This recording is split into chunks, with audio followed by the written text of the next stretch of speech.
En el programa anterior.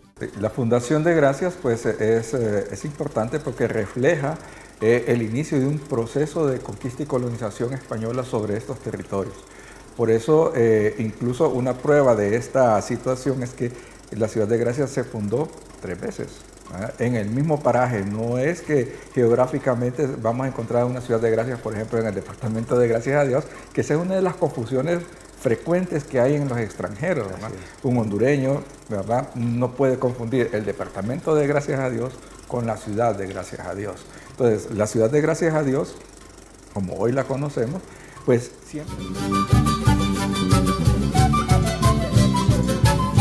Hola amigos, amigas, aquí estamos de nuevo en tu programa ¿Qué pasó entonces? Soy Arnulfo Ramírez de la Costa y hoy vamos a tener un programa que habla un poco de la historia pues, contemporánea de Honduras. El tema es la guerra entre Honduras y El Salvador. Incluso le vamos a poner unas interrogantes ahí realmente cómo se llevó a cabo esta guerra y qué elementos históricos, antecedentes históricos y el contexto en el cual se desarrolló la misma. Y en esta oportunidad hemos invitado a un amigo, un buen amigo, al ingeniero Jorge González. Jorge González actualmente pues, es un voluntario del Museo del Aire que se encuentra cerca del Aeropuerto Nacional y es una de las personas que pues, ha contribuido de mucho. De hecho, es un fundador del Museo del Aire y es un investigador pero muy detallista en muchos aspectos sobre lo que es la guerra, sobre lo que son aviones. Es una persona muy conocida del tema de la aviación. ¿Cómo está, ingeniero? Mucho gusto.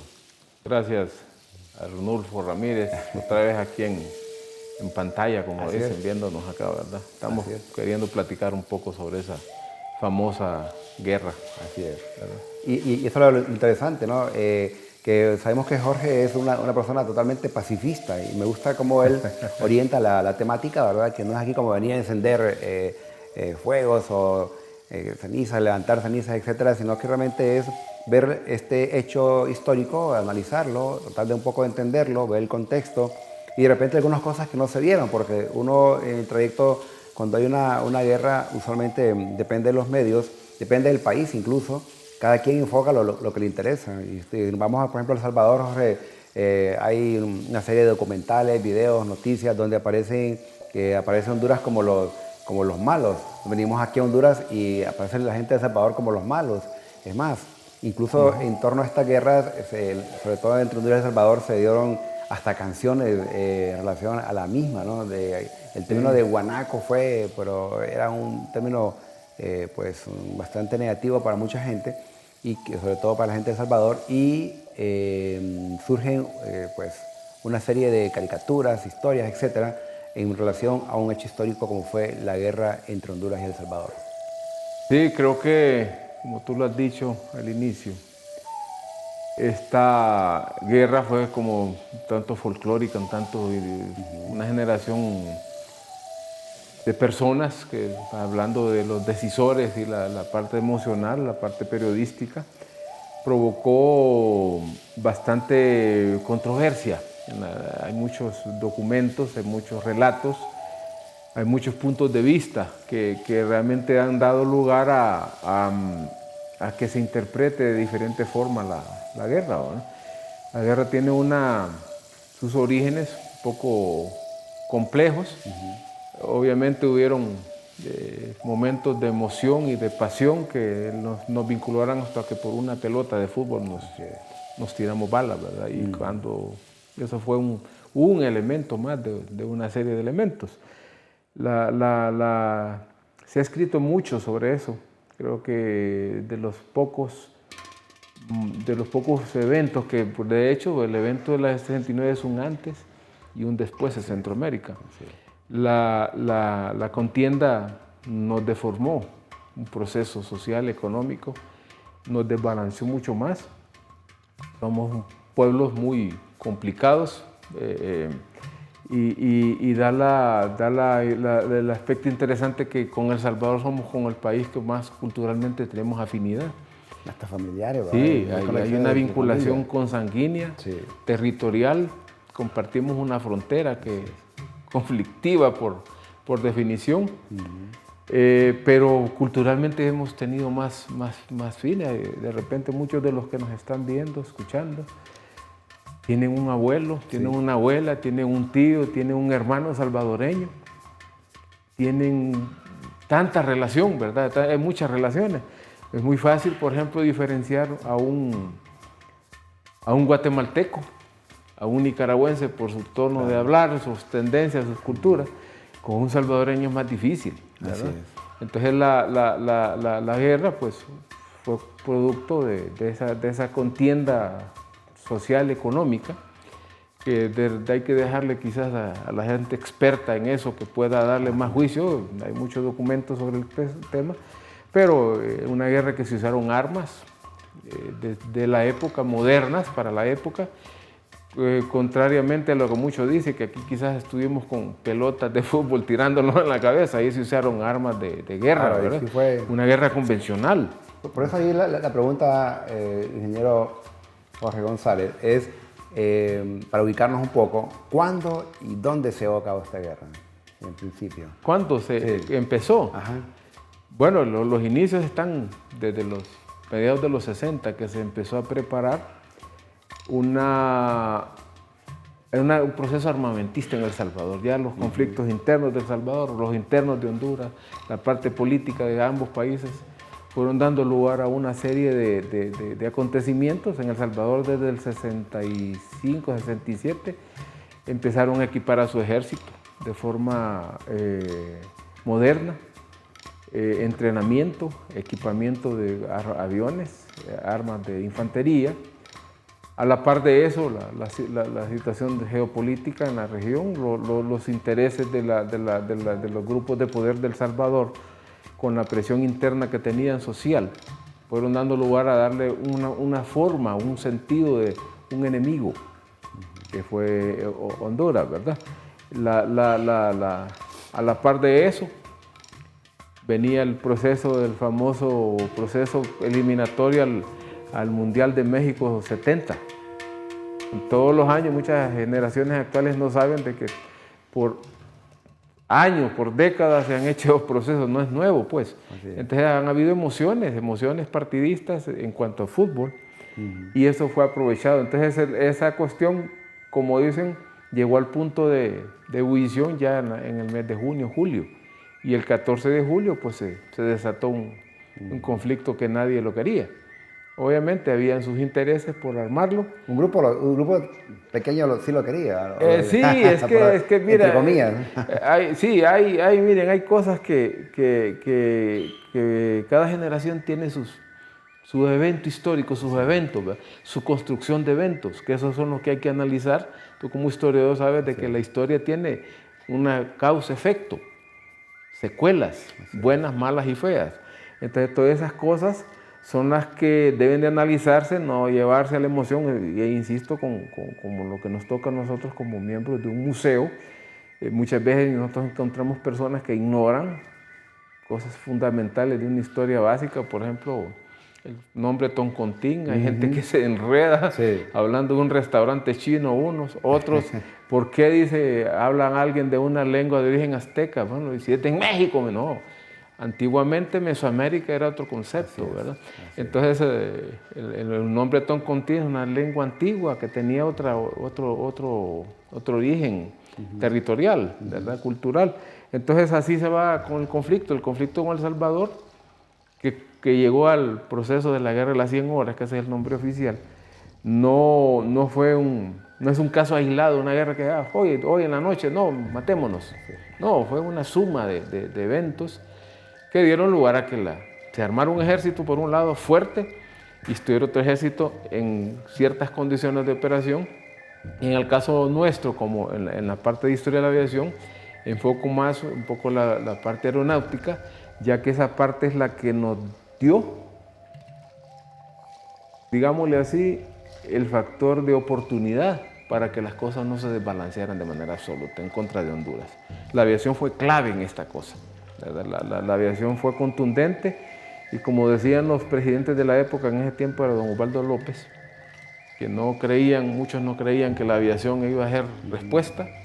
Nosotros con aviación vivimos la experiencia de los ingleses en la Segunda Guerra Mundial, cuando hubo la pretendida invasión alemana, que en manos de muy pocos se salvó un gran país. O sea, la Royal Air Force, la Fuerza Aérea Inglesa, fue la que contuvo la acometida inicial alemana para querer invadir Inglaterra. Entonces lo mismo pasó con la Fuerza Aérea Hondureña, que permitió neutralizar ciertas situaciones del Salvador, y eso dio lugar a una pérdida de interés y de valor y de agresividad de parte de los salvadoreños. Qué interesante lo que comentabas referente a la Fuerza Aérea, porque usualmente, no siempre, pero usualmente una guerra la gana el que tiene la mejor Fuerza Aérea. ¿Sí? Bueno, por eso una de las potencias del mundo tiene las fuerzas aéreas totalmente desarrolladas. Sí. En el caso para mí, 1969, que fue esta guerra entre Honduras y El Salvador, sabemos que una guerra es propiciada por un grupo determinado. Y usualmente todas las guerras, ingeniero González, son guerras económicas, ¿no? Al final, todo el eje central de estas son económicas. Viendo un poco en esta imagen, corsario. Sí, bueno, eso es lo que estamos diciendo, que ambos ejércitos tenían sus capacidades. Honduras tenía uno de los aviones de primera línea, los de combate era el Corsario, que es un avión adquirido en los años 50. Llegaron a haber 19 aviones de esos. Para la guerra 69 habían 11 de primera línea. No estaban todos los originales, ya se habían deteriorado algunos. Ahí hay otras fotos de los Corsarios, que era el avión que determinaba la capacidad de combate de la aviación, porque todo en esa época, cada gobierno en Centroamérica tenía su forma de disuadir al vecino. De Honduras tenía su fuerza aérea, la mejor fuerza aérea, que aunque les duela mucho, la mejor fuerza aérea que se ha tenido, la más... La fuerza aérea. Sí, con un desarrollo de capacidades mucho mayor, ¿verdad? Porque su formación, la integración del personal de apoyo en tierra, mecánicos, pilotos, la parte administrativa determinó la funcionalidad de la Fuerza Aérea. Esos aviones, por ejemplo, eran norteamericanos, adquiridos en el 56 hasta el 61, dieron 19, como les decía, y eso fue emblemático. Y fueron los aviones que neutralizaron los centrones, digámosle así, un término folclórico del ejército salvadoreño, e hicieron ataques a profundidad en el territorio salvadoreño después del 15 de julio. Ahí, por ejemplo, en esa foto, ahí tenemos el típico overol que usaban ellos, en colores naranja, producto de la doctrina norteamericana de esa época. Usaba mucho uniforme de esos tonos, el entrenamiento que se dio. Entonces ahí hay algunos de los pilotos, algunos ya se nos despidieron, otros de los veteranos que están ahí, los tenemos aquí en nuestro medio. Ellos fueron de los pilotos que para el 69 tenían un alto entrenamiento, que eso es lo que los salvadoreños nunca pensaron que Honduras iba a tener esa capacidad. Bien, vamos a hacer una breve pausa y queremos, Jorge, que te voy a dejar con una pregunta. O sea, ¿por qué estos corsarios eran tan importantes? ¿Qué les hacía especial en relación a los aviones que tenían los salvadoreños, para luego continuar con el tema de la guerra entre Honduras y El Salvador? Y bueno, y ustedes recuerden escribirnos siempre a nuestro correo electrónico, ¿qué pasó entonces? _sme@telebasica.com, o también en las redes sociales como Suyapa TV Educativa en Facebook, y también en Instagram como STV Telebásica, para que nos estés comunicando los temas que deseas que abordemos. Ya regresamos.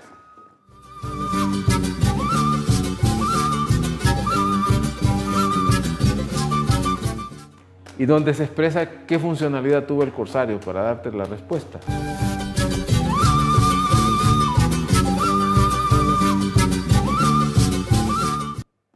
Gracias por seguir con nosotros. Hoy estamos hablando acerca de la guerra entre Honduras y El Salvador. Ese hecho que, pues, de mucho lamentar, porque realmente una guerra nadie la recibe muy bien. Incluso algunos dicen, son jóvenes que luchan por intereses de adultos que ni siquiera conocen, ¿no? Sí. Ese es el problema de una guerra. Esa es y comentando un poco la primera parte, yo le preguntaba a Jorge, ¿qué tienen de especial los corsarios hondureños en relación a los aviones que tenían los salvadoreños. ¿Cuál es lo que lo saca de la normalidad a estos aviones? Si uno los ve como unos simples aviones, claro, por eso queremos que nos expliques un poco, ¿no? Ahí está. Bueno, este es una foto donde hay una muestra del avión estacionado con todo el tipo de armamento que podía llevar un Corsario, un avión fabricado en los Estados Unidos para uso en portaaviones. Para su época era el avión más rápido. Honduras en la Segunda Guerra Mundial de los más rápidos. Sobrevivió a la Segunda Guerra algunos modelos y se usaron en Corea. Honduras los adquirió casi nuevos en el 56. Y en relación a, obviamente, técnicamente un avión de excelentes capacidades, un avión robusto, potente. El Salvador tenía un buen avión también, pero mi opinión personal y el consenso que hay en el medio aeronáutico es que ellos no supieron usar las aeronaves. Y los muchachos de aquí, como el libro que tengo aquí en mis manos, no sé si me lo podrán... los muchachos ahora son señores de la tercera edad, unos ya nos abandonaron. Y cuando hablamos, los muchachos, yo digo los mecánicos, los pilotos. ¿Lo puedes mostrar para que...? Sí. Ahí, para que lo enfoquen en la cámara. Esto lo escribió creo que fue periodista, don Orlando Enríquez. Fue el primer libro, creo que se escribió, de la guerra con El Salvador. Orlando Enríquez creo que escribió en un medio escrito muchos años, murió hace unos 5, creo. Y con eso resume el espíritu de la aviación. En el cielo escribieron historia. Ese es un libro que para la época muchas cosas no se contaron. Es un tanto como un libro, un tanto tanto poético, un poquito censurado, digamos, porque habían cosas muy sensibles. ¿De qué año? De la época de la guerra, como ¿no? del 69. 70, creo que es, sí, 70. Del 70 es del 72. Este libro creo que es una joya para poderlo leer. Yo lo he leído varias veces porque he aprendido mucho de él. ¿Qué has encontrado, qué se encuentra de interesante en el libro? Este libro nos hace la relación de las operaciones aéreas de la Fuerza Aérea y el trabajo de todas las personas, porque la aviación, la aviación no depende solo de que el avión encienda. El avión tiene que haber un piloto que sí lo vuele, pero un mecánico que lo cuide, que lo permita que el avión esté operativo, porque si un mecánico no lo revisa, el avión no va a volar. Entonces, por eso la relación en el cielo escribieron historia que se hizo famoso, ¿verdad? Yo creo que es un documento referencial en donde hay mucha riqueza fotográfica, mucha riqueza de relatos de los señores y donde se expresa qué funcionalidad tuvo el Corsario, para darte la respuesta.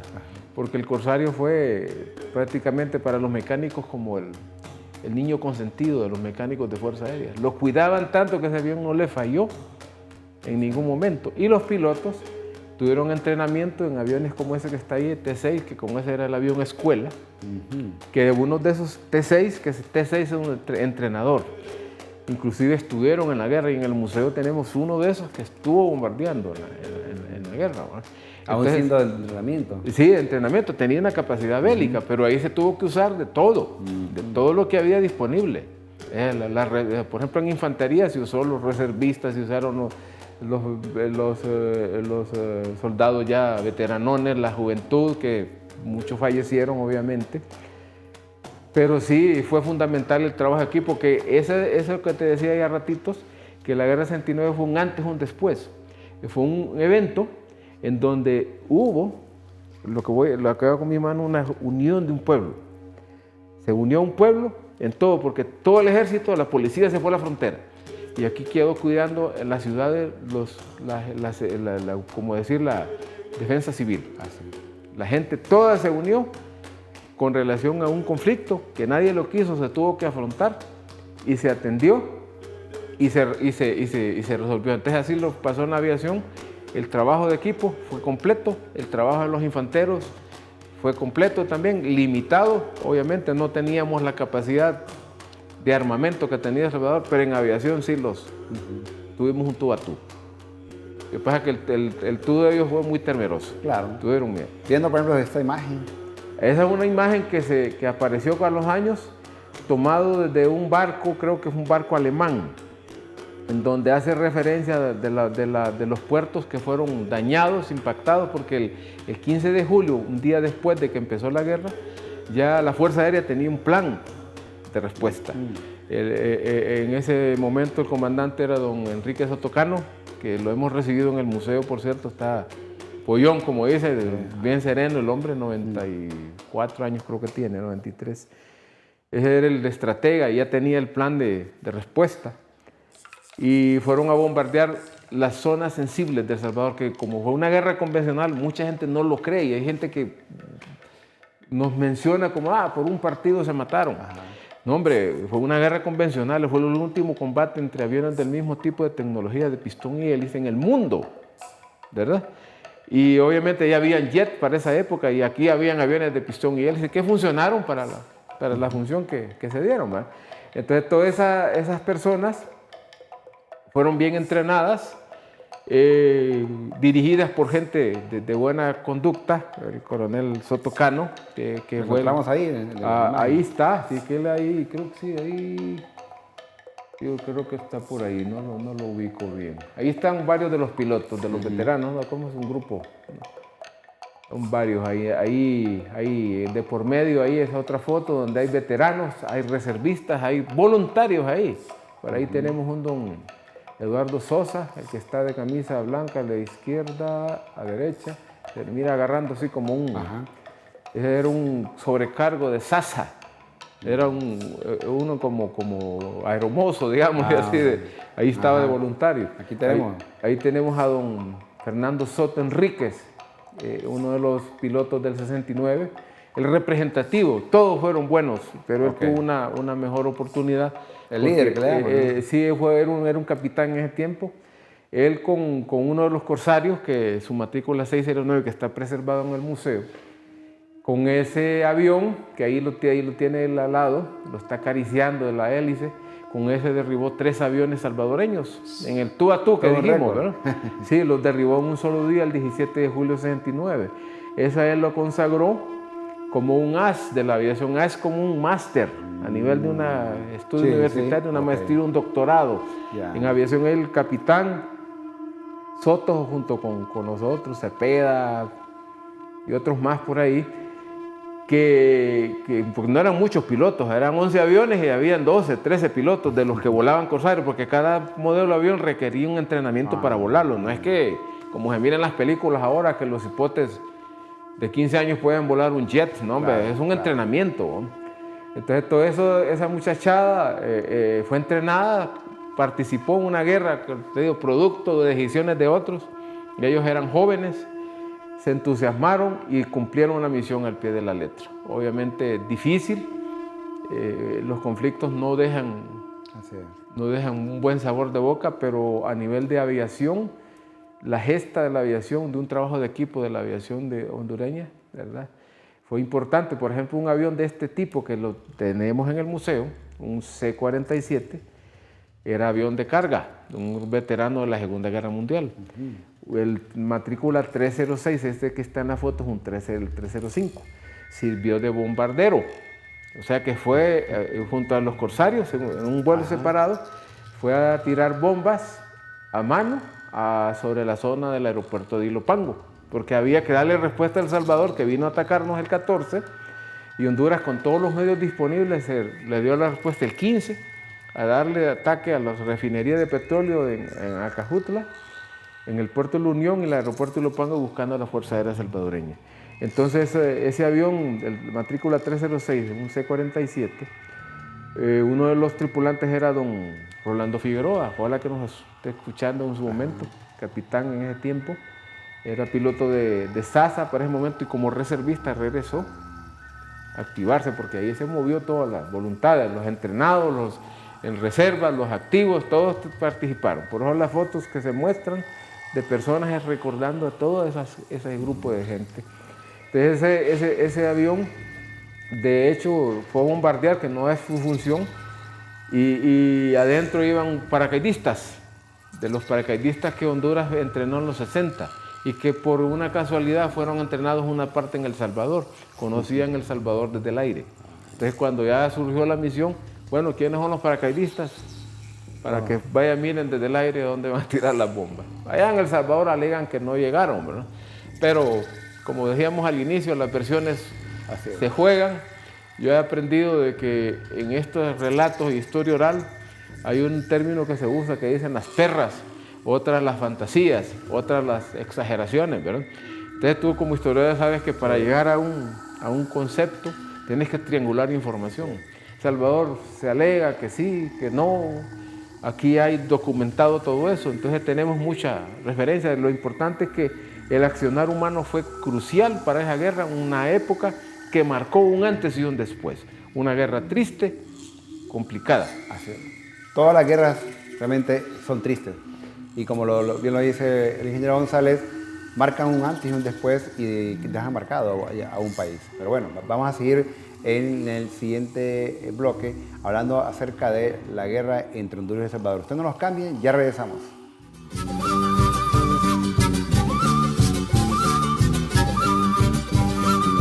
Entrenamiento con la Fuerza Aérea y con los Estados Unidos, toda Latinoamérica.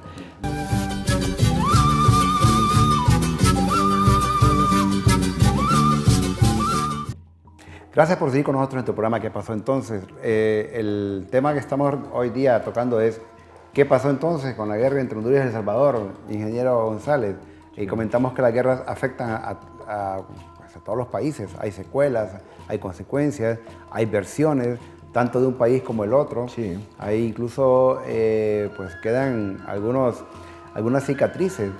Pues qué bueno que esta guerra fue en 1969, ya prácticamente ha pasado una buena cantidad de décadas y mucha gente, probablemente muchos ya murieron y hoy día tenemos una relación muy amena en términos incluso académicos, históricos, con la gente de El Salvador. Somos unos buenos aliados, nos encontramos en cualquier parte con salvadoreños y nos hablamos como hermanos. Qué bien, ¿no? Así tiene que terminar todo esto, en esa hermandad.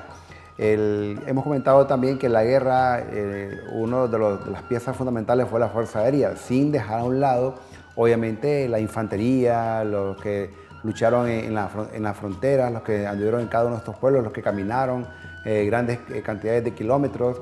Esa gente que también sufrió en las zonas de guerra que pues llegaron a saquear, a quemar, incluso se habla de asesinatos, de violaciones, etc.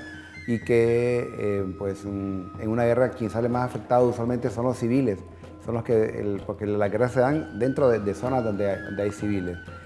En esta guerra entre Honduras y El Salvador, que pues el tiempo fue 100 horas, ¿no? 100 horas en redondo, del 14 como a las 6 de la tarde hasta el 18 de julio. Así es. Entonces realmente hay guerras que, recordemos que las guerras mundiales duran 2, 3, 4 años. Esta fue corta, pero a veces no es tanto el tiempo, es la intensidad de las mismas. Y todo un país que se une a evitar que accesen a nuestro país. Hay problemas económicos, en Centroamérica está el famoso mercado común centroamericano, ¿verdad? En el cual El Salvador empieza a producir más, se empiezan a expandir. De hecho, hay poblaciones salvadoreñas en Honduras que se dedican a ciertos negocios. Para el momento de la guerra, toda esta gente prácticamente fue expulsada, lastimosamente muchos de sus negocios fueron saqueados. O sea, quienes sufrieron el problema de la guerra en forma muy de cerca, fueron los civiles los que no tienen nada que ver con esta guerra, ¿no? Hay gente que vino a Honduras, se instaló en Honduras. La gente de El Salvador tiene eso, que son personas muy trabajadoras, a donde quiera que van, ellos montan su negocio y hemos aprendido muchas cosas de ellos, incluso algún tipo de comidas y algunas costumbres. Realmente las guerras siempre afectan en su mayoría a los civiles. Pero el papel de la Fuerza Aérea que tú comentabas es algo que tiene que ver mucho con, de una u otra forma, con esos buenos pilotos, esa formación que tuvieron. Sí. Sí, es lo que estamos hablando, ¿va? Que el proceso formativo de la Fuerza Aérea y que sirvió de manera contundente para el conflicto fue clave. Ya en los 60 nosotros Día a día estamos con el tema del entrenamiento con la Fuerza Aérea y con los Estados Unidos, toda Latinoamérica. Producto, esto es una construcción de eventos. La Segunda Guerra Mundial dio lugar a la famosa Guerra Fría. De ahí vino un evento duro que fue en el 59, cuando llegó la Revolución Cubana. A raíz de eso, el gobierno de Kennedy, hubieron muchos programas, Alianza para el Progreso, sociales, para impedir que el crecimiento de una escalada de movimientos subversivos en Latinoamérica. De todas las fuerzas aéreas recibieron entrenamiento. Honduras no fue la excepción. Entonces, Honduras fue entrenada, El Salvador fue entrenada, que ahí viene lo paradójico. El plan de combate de El Salvador, que se llamaba Gerardo Barrios, originalmente era diseñado para un entrón a la costa norte en el caso de una amenaza de una invasión por mar desde Cuba. Y eso fue usado, ¿verdad?, por El Salvador con el deseo de llegar a San Pedro Sula. Ahí, retomando esas fotos, ahí tenemos a nuestro amigo Coronel Soto, muy sonriente al pie de su corsario, con las 3 marcas de los derribos de esa guerra con El Salvador. Esa foto fue allá como por los finales de los 70, por ahí. De hecho, él era reservista de Fuerza Aérea. Para esa época. Sí, para la guerra, él estaba volando en SASA, Servicio Aéreo de Honduras, una empresa que ya no existe. Y para la guerra lo llamaron, se reactivó, y lo demás, en el cielo escribieron historia. Así es. Ese es un dato interesante, ¿no? Porque cualquiera había pensado que estaba activo, ¿no? Eran oficiales ahí que les daban permiso para ir a volar, hacían sus vuelos comerciales, les pagaban como empleados, y hay que ser un recurrente, estar activando, ¿verdad? A la par de eso, de los aéreos que tenían, siempre el aéreo como que se les mira como más caché o cierta cosa. Ahí tenemos una muy buena foto que es de las que los veteranos de guerra difunden en sus reuniones. Ahí tenemos fotos de ellos en campaña, allá en el Frente Sur. Eso era parte del contingente que estaba con don Policarpo Paz García, ¿verdad? Entonces, el ejército de Honduras, comparativamente a El Salvador, numéricamente era inferior, equipamiento era inferior, pero el aspecto combativo de los muchachos fue muy bueno. Compensaron complementariamente con la ayuda aérea de la Fuerza Aérea, hacer eso. Hay una foto de los míticos Mustang de El Salvador, que las muestro para decir que era un avión moderno para la época también. Fue uno de ese modelo que don Fernando Soto derribó. Mucha gente entendida en el tema aeronáutico no lo cree. Creen que el Mustang era un avión imbatible. Y la diferencia la daba el piloto. Entonces el avión Mustang era muy bueno, pero no tan bueno con relación al Corsario. Eran aviones muy parecidos, ¿verdad? Pero la diferencia, como les digo, la daba la mano y entrenamiento del piloto. Entonces fueron aviones construidos en la misma época por diferentes fabricantes, que eran aviones norteamericanos, y en una guerra aquí convencional, los aviones normalmente pueden ser rusos con norteamericanos, rusos, japoneses y así, pero en este caso 2 aviones norteamericanos de enemigos. Pero esas son las cosas de la guerra. Las armas las usa quien las compra y a quien entrena. Así es. Esa es la realidad. Y son armas de guerra y se compraron y se utilizaron para eso. ¿Verdad? ¿Verdad? Es interesante lo que mencionaba, porque podemos tener buenos autos, buenas computadoras, buenos instrumentos, pero no podemos utilizarlos, de nada nos sirve, ¿no? Sí. En este caso es darle una utilidad óptima a estos asuntos, ¿no? Ahí. Y viendo, por ejemplo, este avión es bimotor, ¿no? Sí, es un bimotor, una foto allá en tierra de un avión C-47, que en el museo preservamos 2 de esos. Esos eran los tonos de esos aviones y funcionaron para la operación, les digo, paracaidismo, transporte de ayuda humanitaria, transporte de pertrechos, bombardero, de todo, y todos los pilotos. Un piloto hoy podía volar un avión de esos, otro día podía volar un Corsario, otro día podía volar una avioneta. El entrenamiento era para volar cualquier tipo de aeronave. Ahora surgen mucha especialidad. Sí, en aquellos años, el piloto partía de un modelo básico y de ahí lo entrenaban en varios. Algunos que agarraban más entrenamiento en transportes, y para volar un avión de combate que requiere entrenamiento mayor, había que estarlo haciendo refrescamiento. Pero no, a la hora los muchachos volaban lo que... Inclusive hay un dato, Soto, después de la guerra, aprendió a volar helicópteros. Y en una operación de rescate de unos náufragos nicaragüenses, se metió en el helicóptero y le condecoraron en Nicaragua después, porque lo fueron a salvar, mar adentro. Era un avión, un helicóptero H-19 que ya no hay en Fuerza Aérea. Entonces, eso te da a entender que los muchachos entrenan y en la aviación la formación es bien compleja. Ahí depende de la actitud de la persona y las oportunidades que se presenten. Exactamente. Por ejemplo, sabemos que el ingeniero González también labora como voluntario en el Museo del Aire. Y en el Museo del Aire, de estos aviones que hemos estado viendo, todos se encuentran. ¿Qué tipo de aviones tienen ustedes en el Museo del Aire? Tenemos el icónico Corsario de Soto, lo tenemos preservado.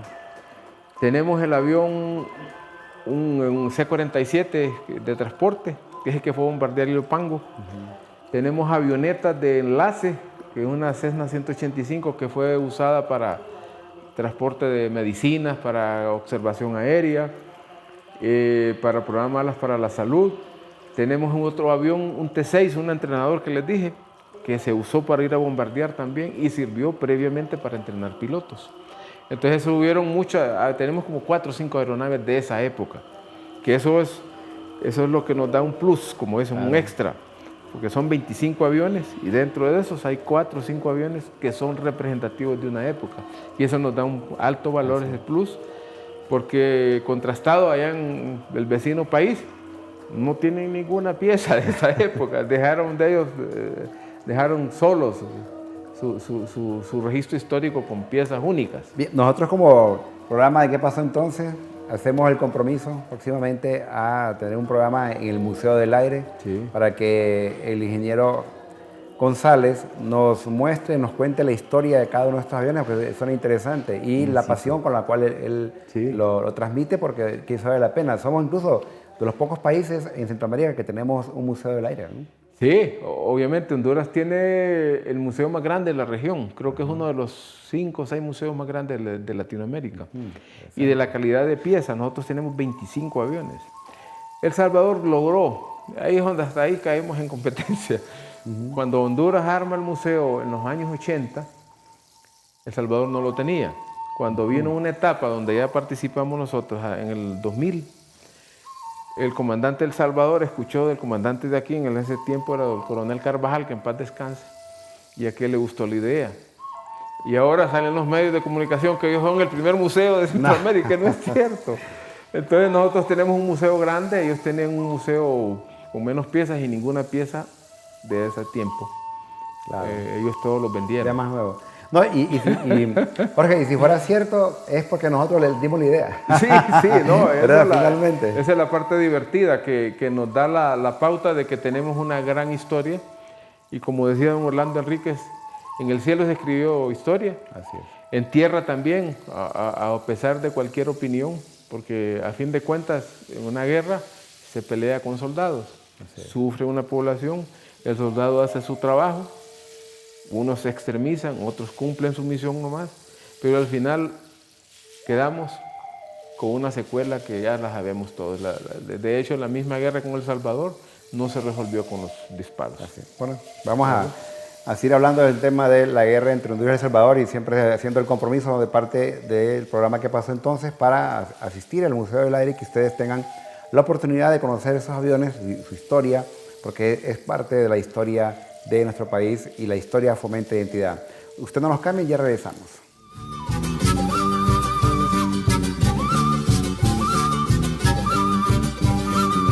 Porque fue en junio esos partidos. Imagínense, la guerra fue el 14, o sea...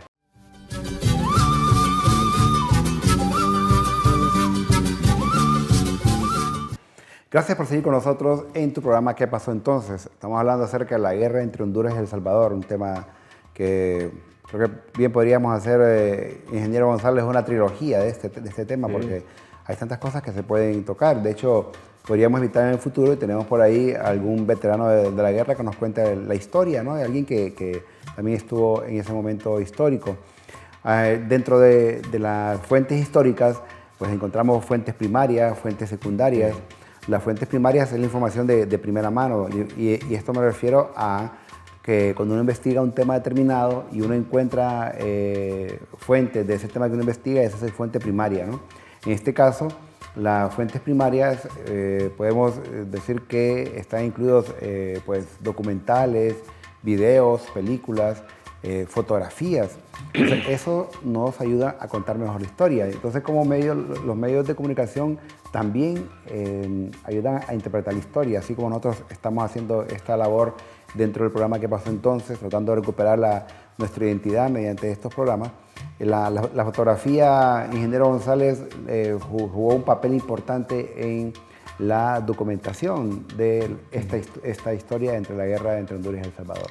Sí, ahí creo que estoy disfrutando de ver esa foto otra vez, que la tomé de un periódico, creo que era un cronista, me parece. Cuando anunciaron el partido Honduras-El Salvador, volando por Servicio Aéreo de Honduras, SASA. Ya no existe, por eso la propaganda ya no pesa. Porque en otro lado dice con una línea aérea por ahí, para no dar, ya es una empresa mítica. Ahí se ve el emblema ahí de un indígena ahí con unas plumas, ¿no? Sí, es que es el emblema porque porque SASA se organizó en base a un acuerdo comercial con Pan American. Y ese indito surgió de una vinculación icónica. Realmente se logró apropiar la empresa, que ya no lo usó al final. Pero la cosa es que ese es el partido famoso, que fueron tres. Un gane de Honduras en Tegucigalpa, el gane de El Salvador en El Salvador, que ahí es donde sucedió la bronca del ataque a la gente que fue al partido. De por ahí, que les decía extracámara, que tengo un amigo, don Enrique Fonseca, un jugador veterano, que estuvo en ese partido, me ha contado mucho. Y se hubo un desembate en México y fue El Salvador a México 70. La primera, pero eso ya era una suma de factores que dieron lugar porque fue en junio esos partidos. Imagínense, la guerra fue el 14, o sea, fue parte de la suma de los hechos. De los hechos. De ahí a grupos, yo siempre, con el respeto debido a los veteranísimos, varios, como les digo, por ahí los tenemos. En el mero centro está el general Mario Chinchilla Cárcamo, que por ahí está en Villanueva Cortés. Ahí lo tenemos con vida. A la extrema derecha de pie está el coronel Aguirre, lo tenemos. Está don Marco Tulio Rivera, Tato Mejía. A ver qué otro, miro yo, Santiago Perdomo creo que está por ahí. Hay varios ahí, algunos ya fallecieron, fueron los que organizaron la base aérea de Armando Escalón, que era el Comando Norte. Aquí una foto que la tomé hace varios años en el museo, ¿verdad? Y la quise traer porque esa es una foto que a mí me emociona, porque recibimos a veteranos de guerra en el museo. Los veteranos de guerra muchas veces son incomprendidos. Grupo de muchachos en su momento que pelearon por su entrenamiento, se fajaron, en buenas o malas condiciones pelearon por un país. De repente la gente muy extremista, no, que ideologías, que los chafas, no sé qué, cualquier cosa, eran soldados entrenados. Y pelearon y es un placer platicar con ellos, que ellos cuenten sus historias. Ellos fueron a tomarse fotos al pie del corsario que está al fondo. Son fuentes históricas. Son fotos históricas. Sí. Ellos recuerdan, dicen, cuando estaban en las trincheras y miraban pasar los corsarios, que había momentos donde ellos estaban en apretados, que los estaban bombardeando, y cuando aparecían esos muchachos en sus aviones, los salvaban de un bombardeo, porque los salvadoreños tenían más cañones que Honduras. Entonces, desde El Salvador ellos cañoneaban, y un cañonazo, un mortero 81 bien tirado es peligroso. Ahí aún solo el sonido cualquiera se... Por eso hay muchas crisis posteriores a la guerra. la psicosis de guerra sale, ¿verdad? Entonces los aviones corsarios salvaron a muchos muchachos. Ahí parte de los veteranos paracaidistas que se entrenaron en El Salvador, en medio, con una guayabera larga, que está abajo de la nariz del avión, está Capitán Lagos, le decían el conejito, en la Fuerza Aérea famoso, es de los que se entrenó para paracaidista. Y el señor de gorra azul, pues ahorita se me va el nombre, pero sí es de los que anduvieron por tierra en infantería. Hay varios ahí que están ahí, ahora me van a disculpar porque soy volado con los nombres, porque ya días las tomé esa foto. Entonces estos señores nos acompañan, nos visitan y cualquiera que sea que la mire y relacione esas imágenes ahí, van a saber de que son muy respetados, ¿verdad? Obviamente muchos ya han fallecido y ahí están, es una generación de personas que cumplió su misión. Atrás tenemos el avión bombardero del 69, el 306. Entonces hay un contraste, que hay una asociación de veteranos aquí, que ahí pasan unos peleando por conseguir medicinas para la diabetes, para esto, para lo otro. Y cerramos aquí esta parte con una composición artística de la imagen del capitán Soto, con su 609 en su base en Toncontín. A él lo consagraron un as de la aviación, no solo en Honduras. En una reunión internacional en el 98, él fue partícipe de una premiación, un reconocimiento por esa acción, que en un solo día, en el mismo avión, el piloto derribó 3. En toda Latinoamérica es el único que ha hecho eso en su corsario, en un avión de combate. Él, en esa ocasión que se reunieron en Estados Unidos, Gathering of Eagles, reunión de águilas, convención, ahí está idealizando los combates de Soto. Estuvo junto, por ejemplo, a Chuck Yeager, el primer hombre que rompió la barrera del sonido en el 47. Él estuvo a la par, estuvieron celebrando. O sea, qué nivel, sí, nivel que le dieron. Es como un caso tuyo que vayas a una convención mundial de cultura maya y te condecoren por tus investigaciones. Entonces, cada quien tiene su espacio. Ahí, por ejemplo, muchos ratos buscamos artistas hondureños que quieran dibujar historias para que esta juventud entienda. Digamos, esos son dibujos de artistas del extranjero que han pensado que nuestro trabajo, la misión de la Fuerza Aérea, fue interesante para la historia de la aviación militar. Ahí hay un artista, que no sé el nombre, dibujó eso. Buscamos a los artistas hondureños que hagan eso también. El museo requiere mucho más, más recreación de historia y en expresiones así como la fotografía, así como una buena busto, una buena trabajo en diferentes técnicas para poder recrear la historia de las personas que nos han antecedido, porque les digo, la guerra fue un conflicto triste, complicado, pero hay que analizarlo en su contexto histórico, lo bueno, lo malo y lo feo, para no cometer los mismos errores de esa época. Porque la generación anterior tomó sus decisiones y nosotros nos toca, ¿qué? Juzgarlas. Así es. Punto. Bueno, Jorge, con esta motivación que nos has dado, me imagino que muchos de nuestros televidentes estarán interesados en ser parte del Museo del Aire y les gustaría saber qué hacer, a quién llamar, cómo llegar, porque vale la pena, ¿no? Sí, no, el museo, le digo, empezamos la etapa en que empezamos en el 2000. Es un proyecto que ahí tiene muchos elementos históricos. Hay para fotografía, hay para guías, hay para restaurar aeronaves. Se ha hecho mucho y se necesita mucho trabajo. Ahorita, para el caso, tenemos una buena oportunidad. Vamos a trabajar en restaurar 8 aviones con la Fuerza Aérea, porque es el principal patrocinador.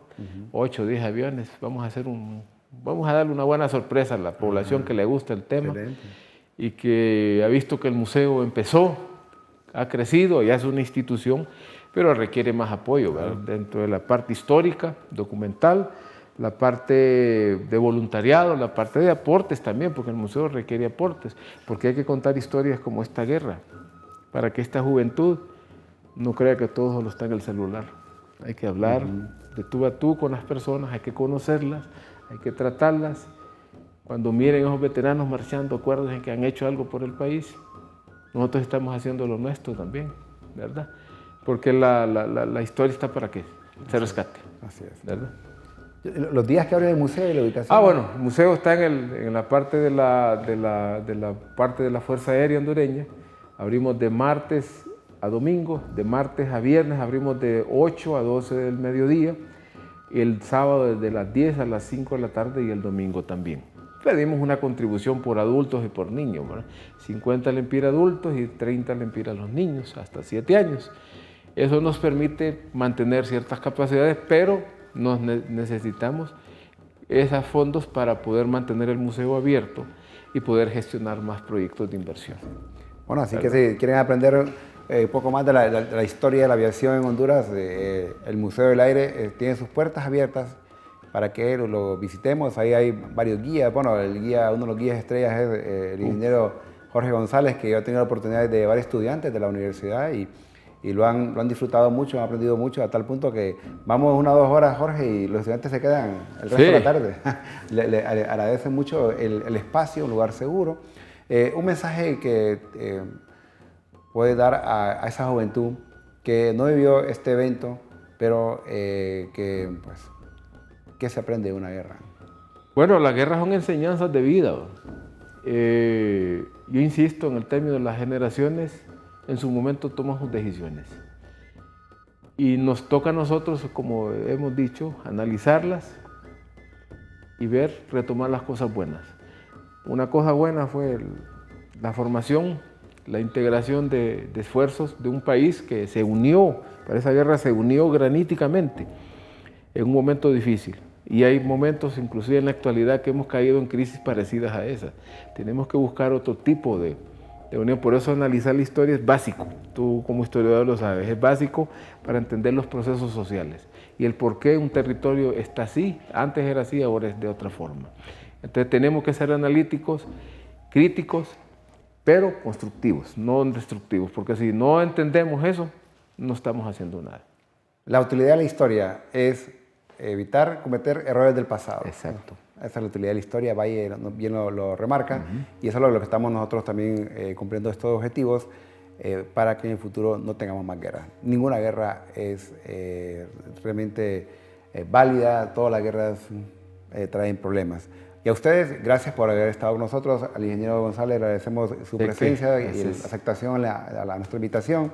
Sabemos que pasa con su tiempo ocupado, pero también es una forma de aportar a nuestro gran país Honduras. Y ustedes recuerden escribirnos a nuestro correo electrónico ¿qué pasó entonces? _stve@telebasica.com o también a las redes de Facebook como Suyapa TV Educativa, al igual como en Instagram como STVE Telebásica, para que nos digas los temas que quieren que tratemos aquí en el programa ¿Qué pasó entonces? Soy Arnulfo Ramírez de la Costa, gracias por tu atención, nos vemos en la próxima.